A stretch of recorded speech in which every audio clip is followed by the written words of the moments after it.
Everyone, स्वागत है आपका आज की वीडियो में। आज हम क्वेश्चन नंबर 4 करेंगे, that is very much similar to question number 3।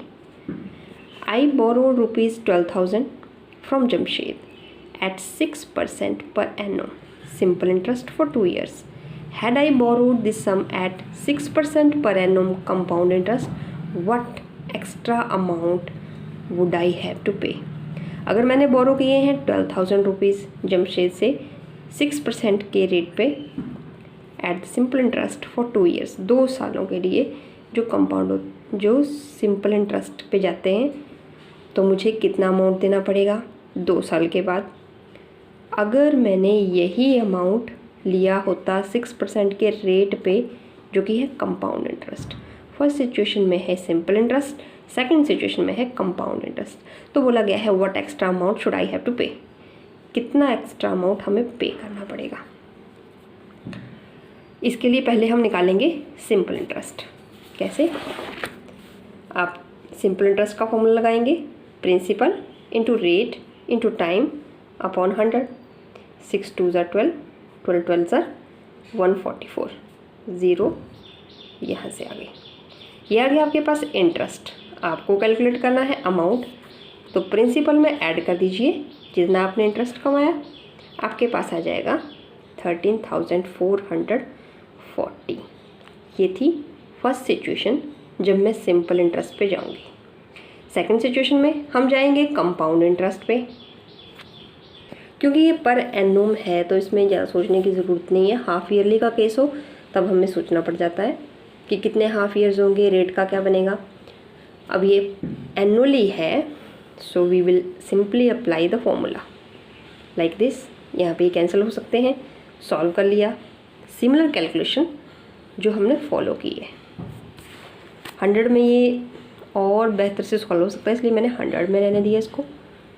0 0 cancel करना बहुत ईजी होता है। 106 को 106 से मल्टीप्लाई किया, आपके पास ये आ गया। 12 से मल्टीप्लाई करेंगे, आपके पास अमाउंट आ गया। आपको ध्यान रखना है मल्टीप्लिकेशन में बड़े नंबर्स हैं तो वहाँ पे गलती होने के चांस ज़्यादा रहते हैं। अब 0 भी है तो ये आ गया पॉइंट में। अब कौन सी वैल्यू जो है वो मोर है? This is 13,440 in case of simple interest and this is 13,483 in case of compound interest. This is compound interest. तो आपके पास आ जाएगा 43 रुपीज़ आपको ज़्यादा देने होंगे, ज़्यादा इंटरेस्ट मिलेगा व्हेन कंपाउंडेड एनुअली। आप बोरो कर रहे हैं इस केस में तो आपको ज़्यादा पे करने पड़ेंगे। Question number 5, Vasudevan invested ₹60,000 at an interest of 12% per annum compounded half yearly. What amount would he get? 6 months के बाद उसको अमाउंट क्या मिलेगा, 1 ईयर के बाद क्या मिलेगा। इसको हम सिंपल तरीके से चल सकते हैं।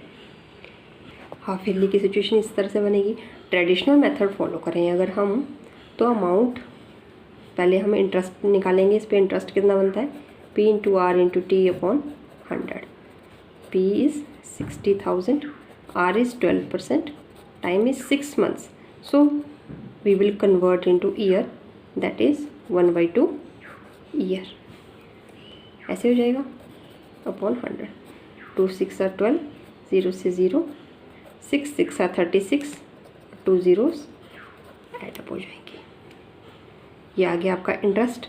अब अमाउंट क्या बनेगा, जो भी आपका प्रिंसिपल था उसमें आपने ऐड कर दिया, आपके पास बन गया ये amount for the first situation 6 months के लिए। अब इसी का एक्सपेंडेड फॉर्म 1 ईयर है। 1 ईयर में क्या हो जाएगा, 2 हाफ ईयर होंगे।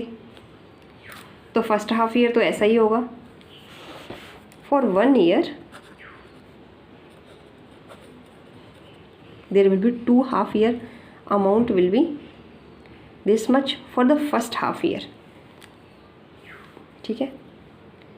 और जो अमाउंट है पहले 6 महीने का वो क्या बन जाएगा, प्रिंसिपल फॉर द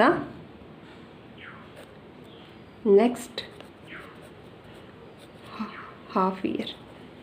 प्रिंसिपल क्या हो जाएगा, ये आ जाएगा rate is 12%, time is half year. सारी वैल्यूज़ को पुट करके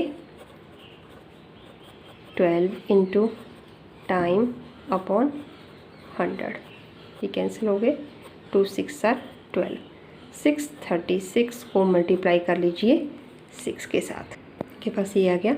अब अमाउंट क्या होगा, amount is principal plus interest, that is, यह था आपका principal for the next half year और ये आ गया इंटरेस्ट। इन दोनों वैल्यूज़ को कर देंगे हम ऐड,